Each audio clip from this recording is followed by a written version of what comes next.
السلام علیکم ورحمۃ اللہ وبرکاتہ۔ اعوذ باللہ من الشیطان الرجیم، بسم اللہ الرحمن الرحیم۔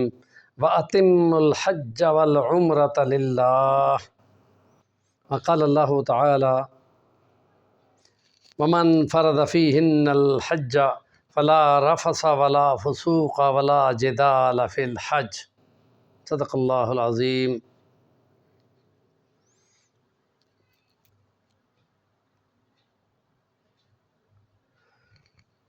حج مبرور، حج مبرور وہ کہ جس میں ساری نیکی ہو اور اس میں کوئی گناہ نہ ہو، اس میں کوئی معصیت نہ ہو، اس میں کوئی رفث بے حیائی کی بات نہ ہو، جس میں کسی قسم کا فسق اور گناہ نہ ہو، جس میں فوٹو اور سیلفیاں نہ ہوں، جس میں لڑائی بھڑائی جھگڑا فساد نہ ہو، ورنہ یہ وہ کام ہے کہ جو حج مبرور کو کہ جس کا بدلہ جنت کے سوا کچھ بھی نہیں ہے وہ رکاوٹ بن جاتے ہیں، اور یا پھر ایسے اعمال کہ جو رنگ حج اور نیکی کو زائل کر دیتے ہیں، مثلا نمازوں کی توجہ نہ کرنا، عبادات کی طرف رجحان نہ رکھنا، اور شو بازیوں کی طرف اور پھول لے کے جانا اور گاڑیوں کے قافلے لے کے جانا، شو بازیاں زیادہ کرنا اور اللہ کے لیے حج اور عمرے کا شوق کم رکھنا،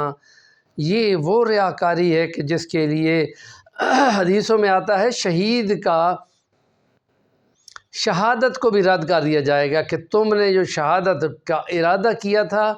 تمہارے دل میں تھا کہ دنیا آئے گی سلوٹ مارے گی، دنیا نے سلوٹ بہت مار لی ہمارے لیے، تو تم نے شہادت پائی نہیں تھی، لہذا وہ قبول ہی نہیں ہے، رد ہے، اور پھر بہت برا انجام ہوگا۔ تو وہ حج جو اتنی مشقت میں کیا جائے کہ جو جنگ کی سختیوں کی طرح کا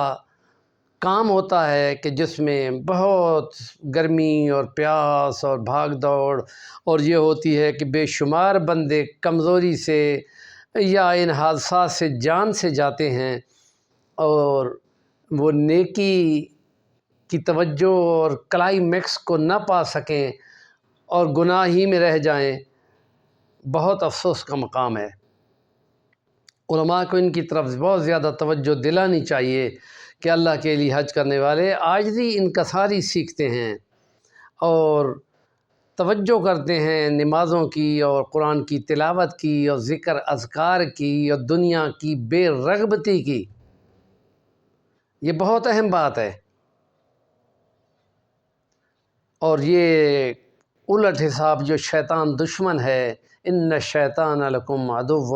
فاتخذوہ عدوا انما کادوا حزبہ لیکونوا من اصحاب السعیر، اس کے لشکر اور اس کے ساتھی یہ چاہتے ہیں کہ تمہیں جہنم میں لے جائیں۔ لہٰذا جو حج کر کے واپس آتا ہے کہ اللہ کے گھر کی زیارت کی ہے، اب اسے دعا کراؤ، وہ ثمربار ہو کے آیا ہے تو اس میں نیکی مانگو، دعا کرو جی ہمارے لیے۔ اپنے کعبہ دیکھا ہے، اللہ کے گھر، جنت البقیع کے وہ منظر اور وہ